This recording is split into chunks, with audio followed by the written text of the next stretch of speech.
Have you ever experienced that truly agonizing, like almost physical moment of absolute brain freeze when someone asks you a simple question in another language? Oh, yeah, that classic deer in the headlights feeling. Right, exactly. You know the exact situation I'm talking about.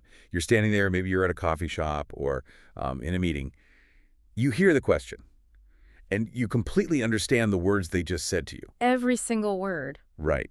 But right before you open your mouth to speak, Your brain just completely halts. yes, it gets entirely stuck in the mud. Yeah. You are standing there in that, stretching, really awkward silence, desperately translating the perfect response in your head from your native language into English. And it takes forever. It does. And by the time you finally formulated the sentence, checked all the grammar in your mental dictionary, the moment is gone. The conversation has already moved on, and you're left feeling like you completely missed your window.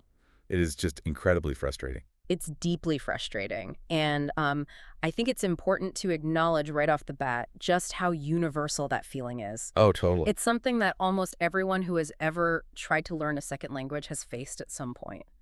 That awkward silence, it can make you feel incredibly isolated in a conversation, almost like you're trapped inside your own head. Yeah, that's exactly what it feels like. But we need to establish something very important for you, the listener, before we go any further. If you find yourself translating in your head before you speak, it absolutely does not mean you are bad at the language. Right. It doesn't mean you lack intelligence, and it certainly doesn't mean you will never reach fluency.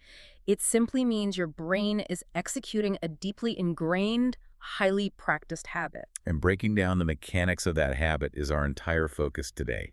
For this deep dive, we're pulling insights from a really fascinating, super practical guide called The Direct Path: Training Your Brain to Think in English. It's a great read. It really is. And our mission today is very specific. We are not here to give you like another massive list of English vocabulary words to memorize. Please, no more lists. Exactly. Instead, we're going to unpack the actual psychology behind why our brains get so stubbornly stuck in this translation mode. And more importantly, we're going to explore the actionable, concrete steps you can take to build a direct, completely frictionless path to real fluency. Which is such a vital shift in perspective, really, because to understand how to fix the habit, we first have to understand why the habit exists at all. Right. Where does it come from? Well, if we connect this to the bigger picture, it almost always traces back to what we can call the legacy system of education. Oh, yes, school. Exactly. Think about how most of us were originally taught a second language in a traditional school setting. The entire foundation was built on translation. Oh, absolutely. The teacher stands at the front of the room, says a phrase in your native language, and then asks you to translate it into English. Or vice versa. Yeah. And you get graded on how perfectly those two sentences match up. Precisely. You are rewarded for the translation, not the communication.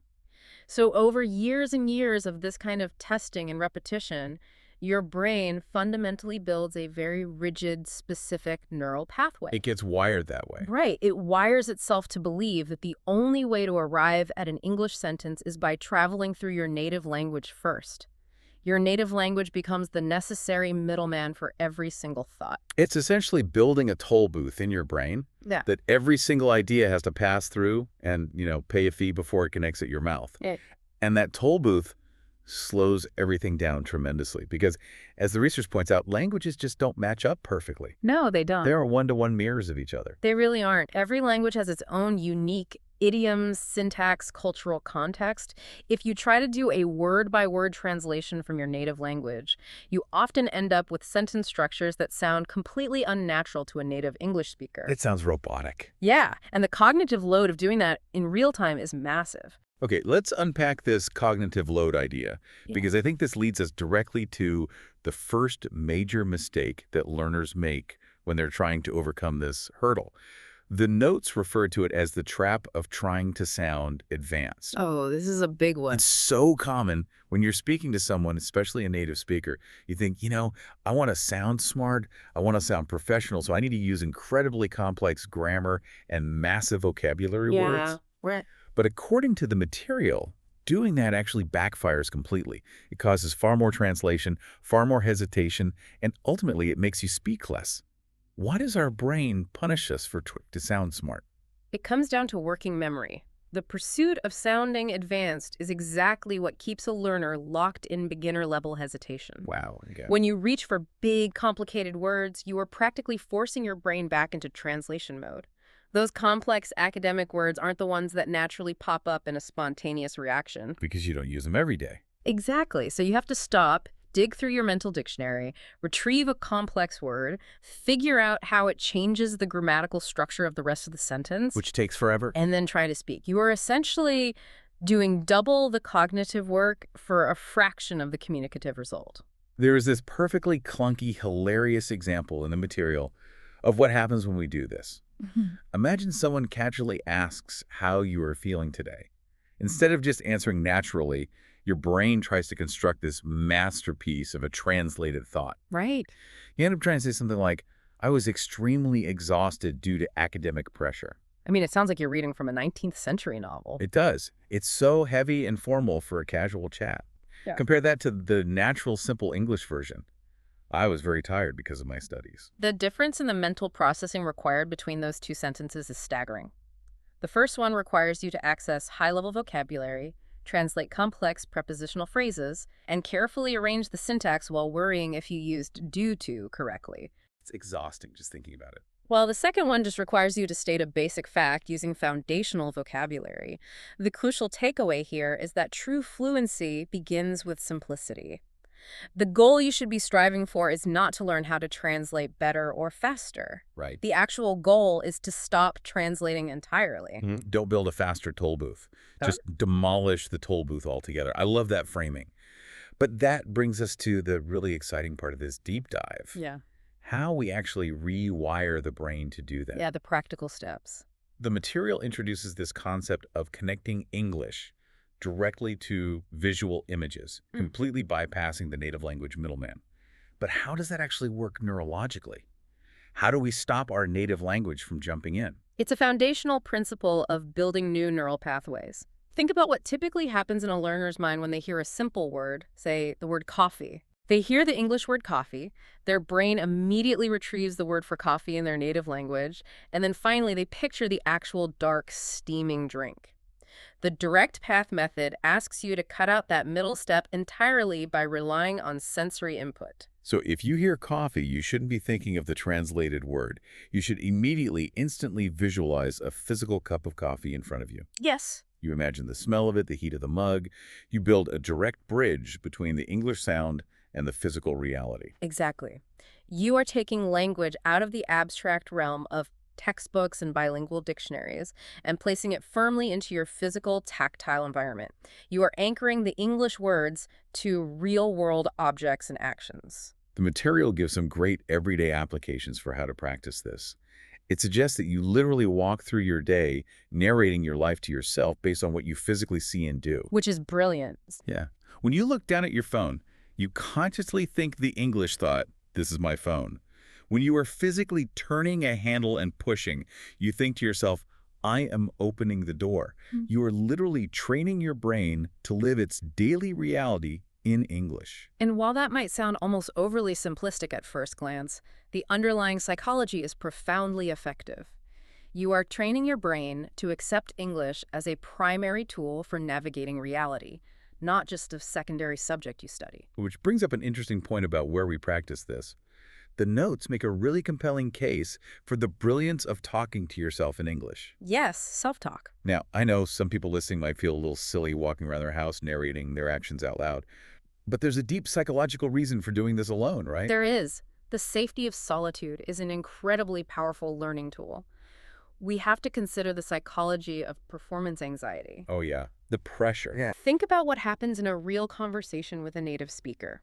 You have the pressure of time, the unpredictability of the other person's responses, and the social anxiety of being judged or sounding foolish. It's terrifying sometimes. It is. Language is so deeply tied to our identity. When we struggle to speak, we often feel like a lesser version of ourselves. That stress causes the brain to freeze. It's that classic fight, flight, or freeze response, but applied to a casual chat at a coffee shop. Precisely. When you talk to yourself, you strip all of those external variables away. There is no pressure, there is no audience.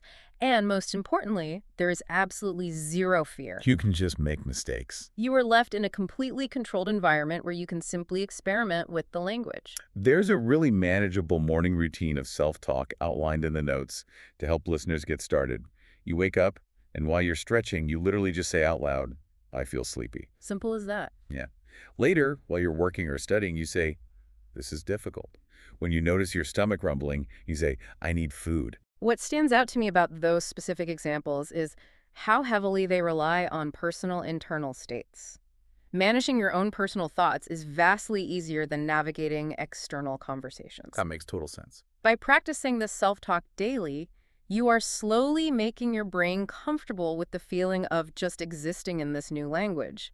You are making English a language of internal reality rather than a performance for someone else. So if talking to ourselves in a safe environment helps build our output, our speaking, how do we fix the input? Because I imagine just living inside your own head with your own vocabulary isn't enough to reach fluency. No, it's not. The material emphasizes a massive shift toward auditory immersion, and it's very firm on one point. Listening must be a daily habit. It cannot be something you just do once a week on a Sunday afternoon. What's fascinating here is the underlying cognitive mechanism that this daily listening unlocks. It's a concept known as pattern recognition. Okay, pattern recognition. The human brain is fundamentally a pattern matching machine. It is always looking for shortcuts to save energy. When you expose your brain to a consistent daily stream of data, Like podcasts. in this case, English audio, like a podcast, an audiobook, or a radio show, it naturally begins to identify sequences of words that frequently appear together. The notes mention this weird term called chunking. What does that actually mean for the brain in practice? Chunking is when your brain stops hearing individual words and starts hearing complete phrases as a single unit of meaning. Okay. For example, think of the phrase, by the way. A fluent speaker doesn't think of the word by, and then the word the, and then the word way. They don't analyze the grammar of those three words. The brain has literally stored that entire phrase as one single cohesive chunk. That makes so much sense. Another example from the material is the phrase, "to be honest." You don't build that sentence from scratch, you just deploy the whole phrase at once. Exactly. You are no longer consciously pulling individual bricks from a dictionary in your head and trying to cement them together with grammar rules while someone is waiting for you to speak. That mental tool booth again. Right.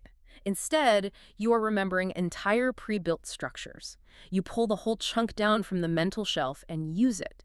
This drastically reduces the cognitive load and the time it takes to formulate a thought, because retrieving one chunk is infinitely faster than assembling 3 or 4 separate words. Here's where it gets really interesting, though.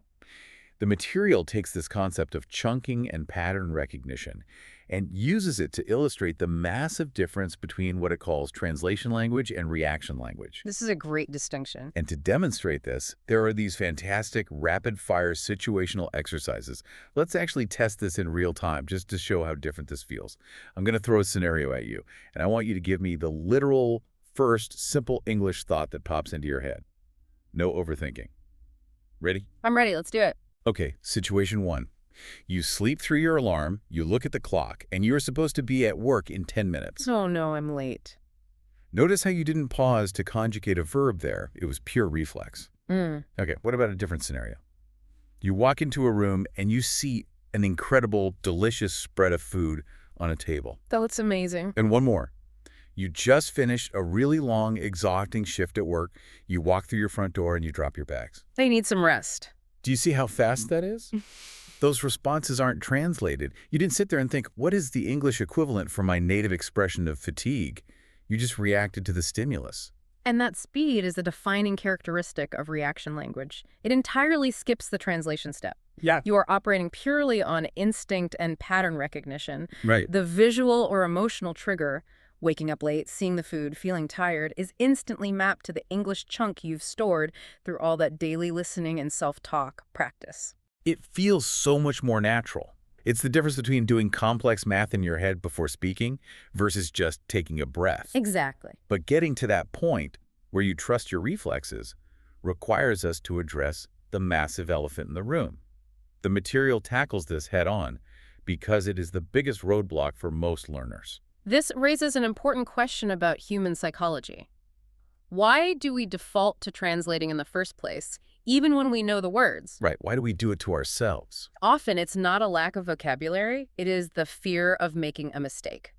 People translate because they are terrified of saying the wrong word, using the wrong tense, or sounding foolish. They want to be perfect. They overthink everything in a desperate attempt to achieve absolute grammatical perfection before they let a single syllable leave their lips. And the rule laid out here is brutal, but incredibly necessary. Perfection kills fluency. It is a direct trade-off. If you sit there and wait until you have formulated the absolute perfect sentence with the most advanced vocabulary, you are inevitably going to speak very, very slowly. You might be perfectly correct on paper, but you won't be fluent in a conversation. The actionable advice here is profound in its simplicity. You must train yourself to speak first and improve later. Communication, the actual transfer of an idea from your mind to someone else's mind, is always, always more important than grammatical perfection. Wow. If you say something with slightly flawed grammar, but the other person understands your point and the conversation continues naturally, that is a successful communication. You won. Yeah. Native speakers make grammatical errors all the time in casual conversation. They stumble over words, they restart sentences. Fluency isn't about being flawless, it's about keeping the connection alive. That really takes the pressure off, doesn't it? Yeah. Treating language as a tool for connection rather than a test to be passed. So what does this all mean for you, the learner listening right now? Let's bring all of these insights together and summarize this direct path that we've been exploring. It really breaks down into a blueprint made of 5 core daily habits. First, force yourself to use simple English. Drop the need to sound like an academic textbook. Second, start connecting words to sensory pictures and images, not to your native language. Right. Third, lower that performance anxiety by talking to yourself out loud every single day in the safety of your own space. Fourth, immerse yourself in listening every day to build that automatic pattern recognition and store those chunks. And finally, you have to let go of the fear of making mistakes. It really is a complete paradigm shift regarding how we define the concept of fluency itself. Fluency is not a vocabulary contest. It's not about knowing the most obscure, difficult words in the dictionary or never making a grammar mistake. Exactly. True fluency is about having the courage to use the simple words you already know and using them without fear, without hesitation, and without a filter. Building this kind of habit takes time, of course. You're rewiring years of traditional classroom programming and unlearning the idea that you have to be perfect. But the promise here is that if you stick with this direct path, eventually you will experience this truly magical moment. It really is magical. A moment where someone asks you a question, and before you even realize what's happening, you just answer them. No translation, no native language middleman slowing you down, just pure, direct reaction. And that feeling of finally breaking out of your own head is worth all the practice in the world. It's the exact moment the language stops being a subject you study and finally becomes yours. Absolutely. Now, before we wrap up this deep dive, we want to leave you with a brand new, broader concept to chew on, something that builds on everything we've discussed today. Okay. Think about this. If our brains can be so successfully trained to drop the translation middleman in language learning by relying on simple images, trusted patterns, and immediate fearless reactions, could we apply this exact same direct path method to other complex areas of our lives? Oh, that's interesting. What if we could stop translating our natural gut instincts through a heavy filter of self-doubt, anxiety, and overthinking when we're faced with making high-stakes life decisions? What if we could just learn to trust our mental patterns and react to life with that same level of unhesitating confidence? That is a deeply compelling thought to carry with you. How much of our lives are spent hesitating at the toll booth of our own self-doubt? Exactly. Thank you so much for joining us for this deep dive today. We hope this has given you some incredible, actionable tools to break free from the translation trap and trust your own voice. Keep exploring, keep practicing, and most importantly, keep learning. We'll catch you on the next deep dive.